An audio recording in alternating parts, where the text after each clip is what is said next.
Uyu munsi muri Burkina Faso harabarwa civil 130 biciwe n'ingabo za leta ya Burkina Faso n'imitwe yifasha mu kwezi kwa gatatu hafi y'umujyi witwa Solenzo ni mu burengerazuba bw'igihugu. Ibi ni bivugwa muri raporo nshya y'umuryango Human Rights Watch.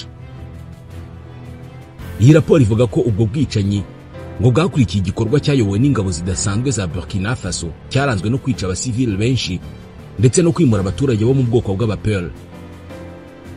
Abapel ni abaturage bakora ubworozi bagizwe ahanini n'Abayisilamu. Leta yakunze kubashinja gufasha abarwanyi b'intagondwa za Kisilamu, ibyo abahagarariye aba baturage bahakana. Kugeza ubu hafi 40% by'igihugu cya Burkina Faso biri mu maboko y'imitwe yitwaje intwaro ifitanye isano na Al-Qaeda na leta ya Kisilamu ikorera mu karere ka Sahel mu burengerazuba bwa Afurika. Ibitero byahitanye abantu ibihumbi n'abandi barenga miliyoni bava mu byabo byakomeje kuba muri Burkina Faso nubwo ubuyobozi bwa gisirikare muri Burkina Faso bwari bwarasezeranyije guhashya inyeshyamba. Mbere y'uko raporo ya Human Rights Watch isohoka kuri uyu wa mbere, hari andi makuru yavuga ku bindi bitero by'inyeshyamba byabaye mu mpera z'icyumweru byasize abasirikare n'abasivili benshi bapfuye cyangwa se bakomeretse. Ubuyobozi muri Burkina Faso ntabwo bukunze kugira icyo buvuga ku bitero bivugwa byakozwe n'intagondwa. Mu mwaka ushize leta ya Burkina Faso yanenze indi raporo ya Human Rights Watch nk'ingiyi yavuga ko abasirikare bagize uruhare mu bwicanyi bwahitanye abaturage 223.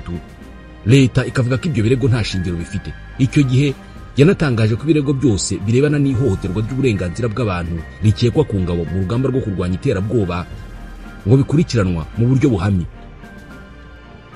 Uyu muryango urengera uburenganzira bwa muntu Human Rights Watch uvuga ko waganiriye n'abatanga buhamya, abarwanyi b'imitwe yitwaje intwaro, abanyamakuru n'abahagarariye societe civile, unasesengura amashusho yasangijwe ku mbuga nkoranyambaga kugira ngo ugere kubivugwa ku ruhare rw'ingabo za leta mu bwicanyi bwo mu kwezi kwa gatatu.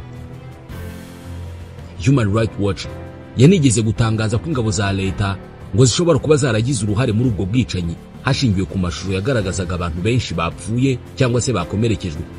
Ariko icyo gihe ibimenyetso ntabwo byari bihagije ngo bigere ku mwanzuro wa burundu.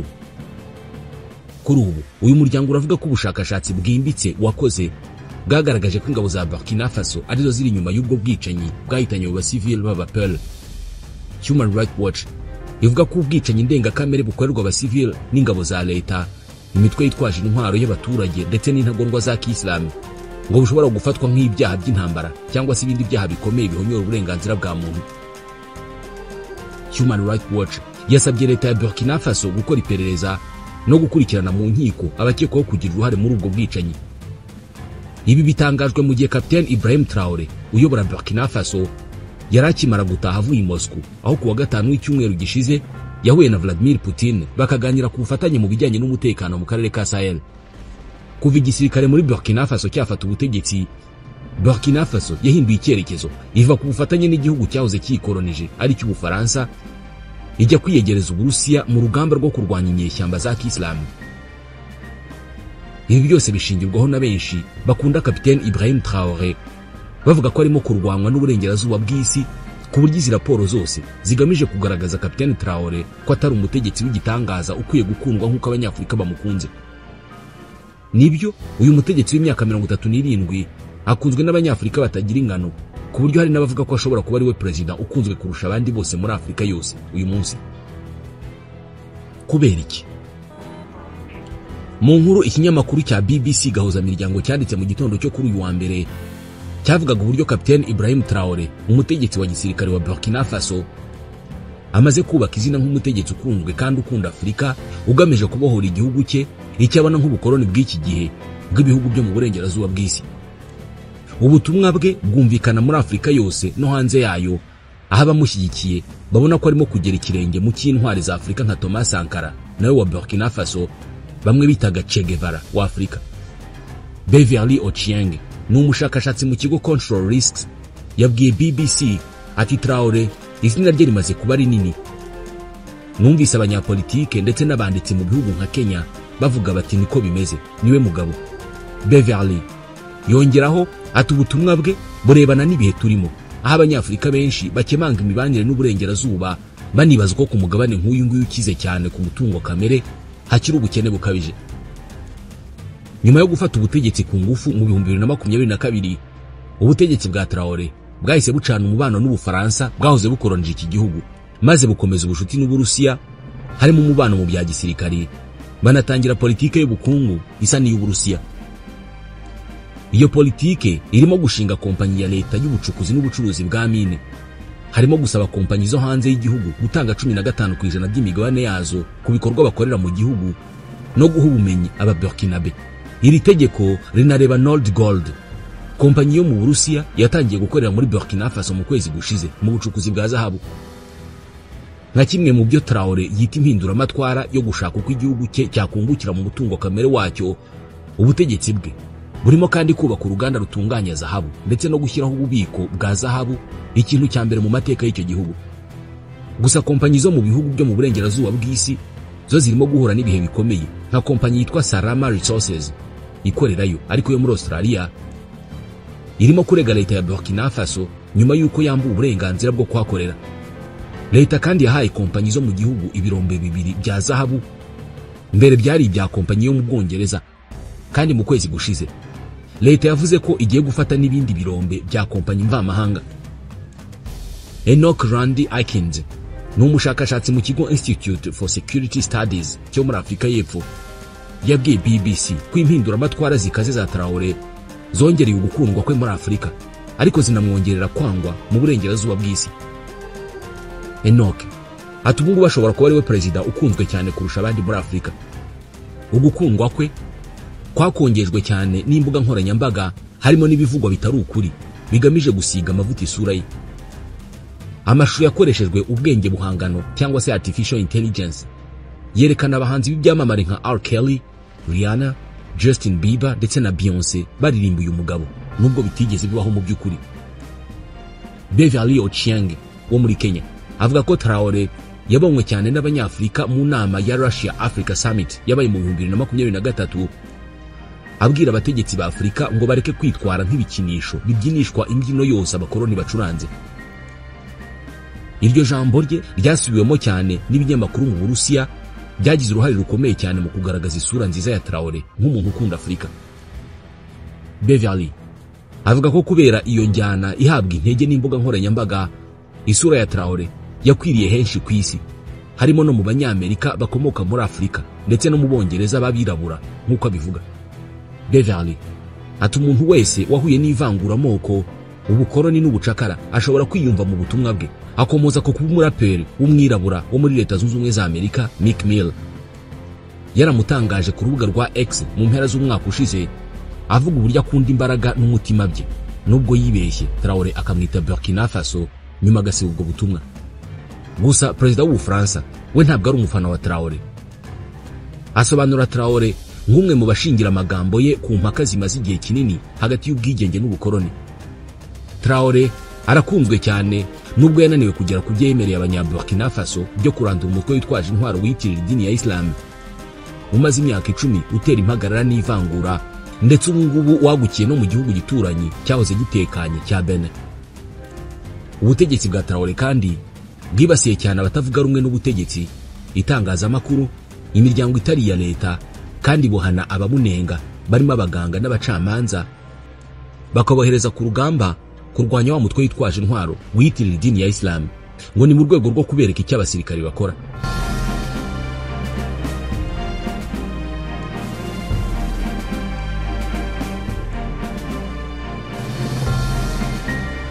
Kuri Rinaldo Depagne wungirije umukuru w'ikigo International Crisis Group muri Afurika, avuga ko Traoré ashyigikiwe kubera ko akiri muto mu gihugu cy'urubyiruko.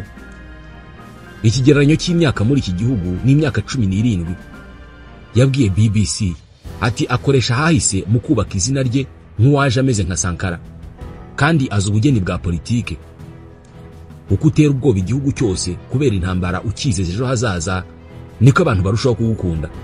Ati ni umuhanga cyane muri uwo mukino.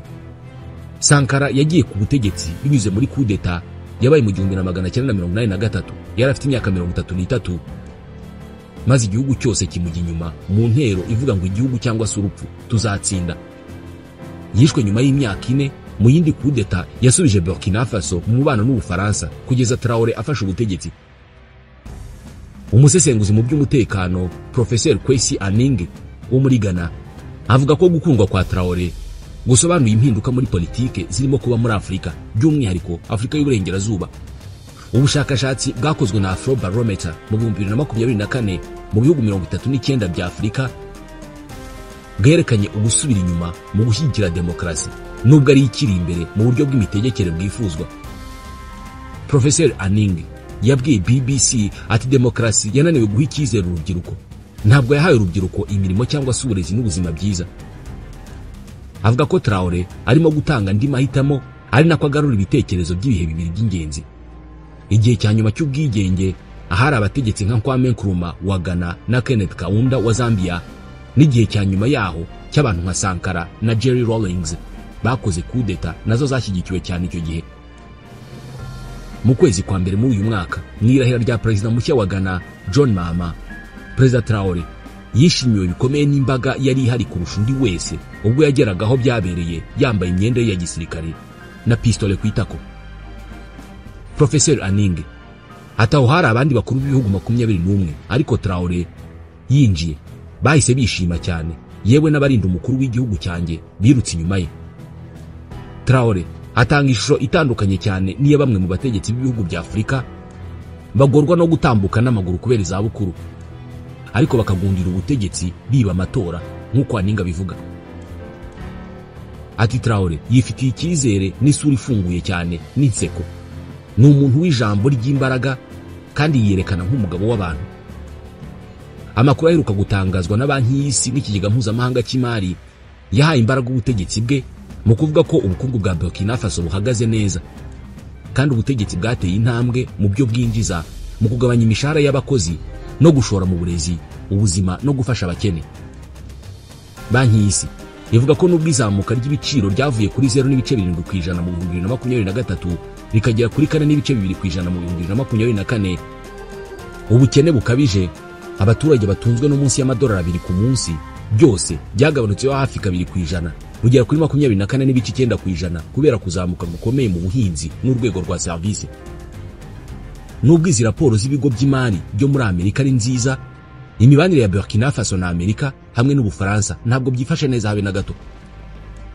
Urugero rwa vuba ni ibyavuzwe n'umukuru w'ingabo za Amerika muri Afrika, General Michael Langley, avuga ko Traoré akoresha zahabu y'igihugu cye mu kurinda ubutegetsi bwe aho kuyikoresha mu nyungu z'igihugu.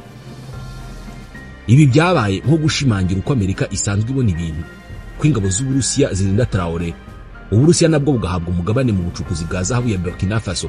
Ibi byatangiye nyuma y'uko ubutegetsi bwirukanye ingabo z'Ubufaransa mu 2023. Ibyavuzwe na General Langley mu ntangiriro z'ukwezi kwa kane mu nteko ishinga amategeko ya Amerika byarakaje cyane abashyigikiye Traoré, babifata nko guhindanya isura y'intwari yabo. Ibi byarushijeho gukara nyuma yaho gato ubwo ubutegetsi bwa Capitaine Traoré bwatangazaga ko bwaburijemo kudeta, buvuga ko abayiteguye babikoreye muri Côte d'Ivoire aho General Langley yari yakoreye uruzinduko. Côte d'Ivoire yahakanye uruhare mu mugambi wari wo wose wo guhirika Traoré, mu gihe ubutegetsi bw'ingabo za Amerika muri Afrika US Africa Command bwavuze ko uruzinduko rwa General Langley rwibanze ku gukemura ibibazo by'umutekano bihuriweho harimo ubuhezanguni bukabije. Ubutegetsi bwa Capitaine Traoré bwahise butegura imwe mu myiyerekano ikomeye cyane mu murwa mukuru wa Gadugu yo kwamagana abakoloni n'ibikoresho byabo, bavuga ko bashaka gukuraho Capitaine Traoré. Umunyamakuru Ochibi Joanne, umwe mu bari muri iyo myiyerekano, yabwiye ibiro ntaramakuru Associated Press ati kubera ko Colin Powell yabeshye, Iraq yarasenywe. Barack Obama nawe yarabeshye, Gaddafi aricwa. Ariko ubu ibinyoma byabo ntacyo bizadutwara. Imyiyerekano nk'iyo ngiyo yo gushyigikira Traoré yabereye no mu mijyi yo mu mahanga, harimo ni Londres mu Bwongereza kuri uwo munsi. Nyuma Capitaine Traoré nawe yagiye ku mbuga nkoranyambaga yandika mu Gifaransa n'Icyongereza ashimira abasangiye ibitekerezo nawe byo kugira Burkina Faso nshya na Afrika nshya. Yongeraho ati twese hamwe dufatanije tuzatsinda abagashaka buhake n'abakoloni, tugira Afrika yigenga yishema n'agaciro.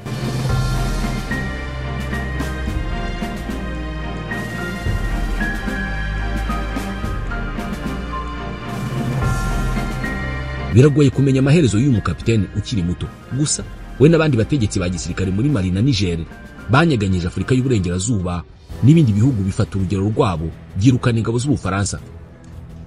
Abo bategetsi batatu kandi bishyize hamwe bivana mu muryango w'ubukungu w'ibihugu byo mu burengerazuba bwa Afurika ECOWAS, bashinga umuryango wabo aho ubucuruzi hagati yabo bufunguye ku bicuruzwa bitandukanye, ku buryo umusoro ari 0.5% gusa ku byinjira mu bihugu byabo. Gukundwa kwa Kapiteni Traore kurenze kure ibyo kumukunda kubera ko ari umusirikare, yatangije impinduka zifatwa nk'izikomeye kandi zihuye n'ibyifuzo bya benshi mu banya Burkina Faso. Muri izo mpinduka harimo gusubiza inyuma icyemezo cy'uwo yasimbuye cyari cyazamuye imishahara y'abayobozi b'igihugu. Ibi yabikuyeho kandi yiyemeza ko we nka perezida w'umusirikari azakomeza gufata umushahara we nk'umusirikare wo ku ipeti rya kapiteni aho guhembwa nka perezida.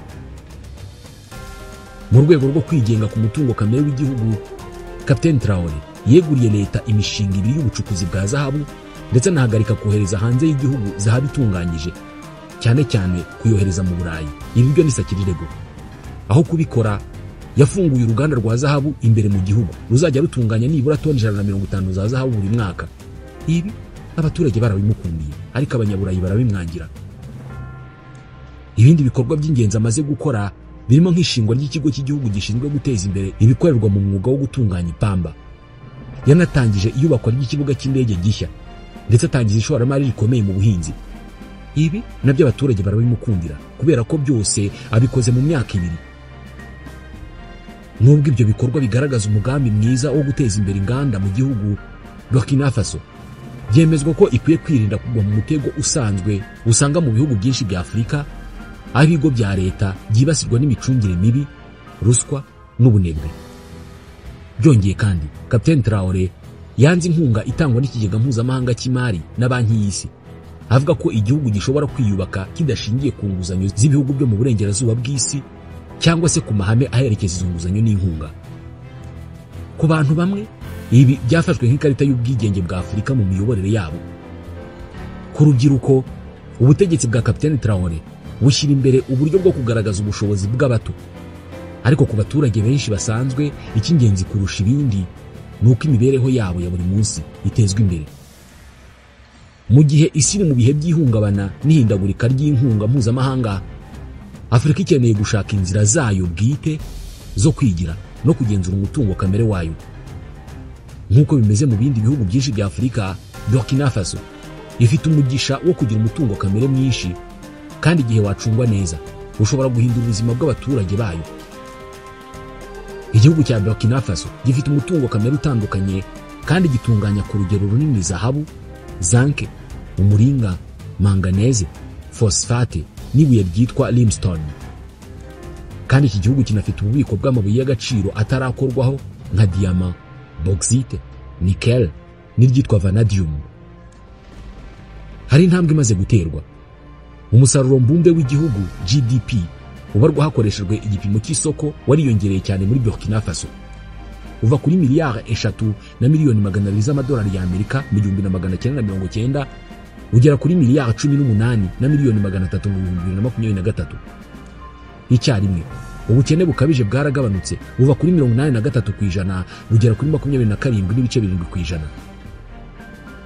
Gusa haracyari ibibazo bikomeye bikibangamiye iterambere rya Burkina Faso.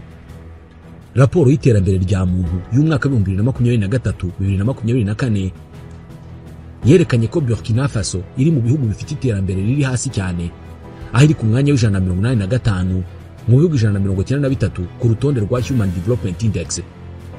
Ku rutonde rw'ibihugu 167 rureba ishyirwa mu bikorwa ry'intego z'iterambere rirambye mu 2024, Burkina Faso yaje ku mwanya w'149. Ku gipimo cyagutse cy'ubukene Multidimensional Poverty Index, 64.5% by'abaturage ba Burkina Faso babayeho mu bukene bufata inguni nyinshi z'ubuzima. Ariko nubwo bimeze bitya, ubukungu bw'igihugu bufite amahirwe menshi yo gutera imbere. Ubushakashatsi buheruka gukorwa n'itsinda rya African Futures and Innovation rikorera muri Institute for Security Studies bwerekanye ko ubukungu bwa Burkina Faso bushobora gukora ku gipimo cy'8% buri mwaka guhera mu 2025 kugera mu 2043. Ibi bishobora gutuma umusaruro mbumbe ku muturage wiyongeraho amadolari 1120 ugereranije nuko byari byitezwe mu gihe hatari kubaho impinduka. kandi byitezwe ko ubukene bushingiye ku musaruro w'umuturage buzagabanuka bukagera kuri 2.6% gusa by'abaturage. Ibi bivuze ko abaturage ba Burkina Faso miliyoni 2.400,000 bashobora kuzamurwa bakava mu bukene mbere y'umwaka wa 2043. Ubu bushakashatsi bwagaragaje ko impinduka mu miyoborere ari ingenzi cyane mu gufungura amahirwe y'iterambere rya Burkina Faso.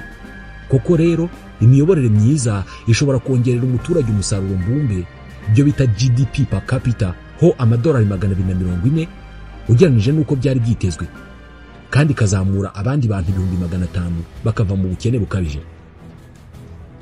Kugira ngo ibi bishoboke, Kapiteni Ibrahim Traoré agomba kuyobora igihugu mu guhashya ibura ry'umutekano, iterabwoba rishingiye ku mahame akaze yitirirwa Islam n'inzego zidakora neza. Hakenewe impinduka zubaka inzego n'ubuyobozi bukwiye bwo guteza imbere umutekano, gukurikiranwa kw'inzego zose, kunoza serivisi rusange no kwagura uruhare rwa bose mu miyoborere. Ikihutirwa cyane ni uguhangana n'iterabwoba ryatumye leta itakaza hafi 40% by'ubuso bwayo, bigatuma igira intege nke mu gutanga serivisi rusange, dore ko amashuri n'amavuriro ibihumbi byafunzwe muri ibyo bice.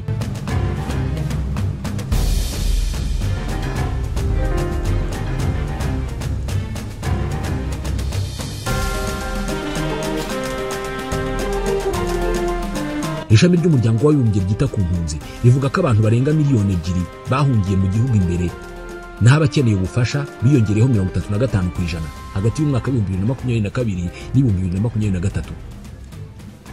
Ingingo ikurikira ni ugushinga inzego zikomeye no gukomeza izihari kugira ngo hazamurwe ireme ry'imikorere ya leta ndetse no kurwanya ruswa. Inzego z'ibanze zigomba guhabwa ubushobozi n'amikoro yo gushyira mu bikorwa gahunda z'iterambere zihuye n'ibikenewe n'abaturage. Mu gihe kiringaniye, igihugu cya Burkina Faso kigomba gusubira mu buyobozi bushingiye ku itegeko nshinga kugira ngo habeho ituze rya politike n'icyizere cyemewe byatuma ubukungu bukura. Ibi byanatuma abashoramari bongera icyizere, Burkina Faso ikabasha gukurura ishoramari mpuzamahanga rikenewe mu iterambere ryayo. Umuryango wa Afurika yunze ubumwe, imiryango ya societe civile n'abafatanyabikorwa mu iterambere bagomba gushyigikira gahunda y'inzibacyuho y'imyaka 5, ni ukuvuga amezi 60, kugira ngo habeho inzira itunganye igana kuri demokarasi.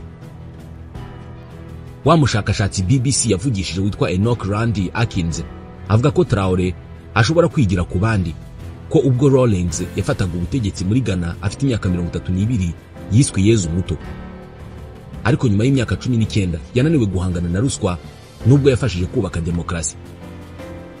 Kugira ngo agire umurage uzamara igihe, Enoch Akins abona ko Kapiteni Traoré akwiye kwibanda ku kugera ku mahoro no kubaka inzego zikomeye mu gihugu zizana imiyoborere myiza, aho guhindura ubutegetsi ubw'umuntu bwite no kurwanya abanenga imiyoborere ye.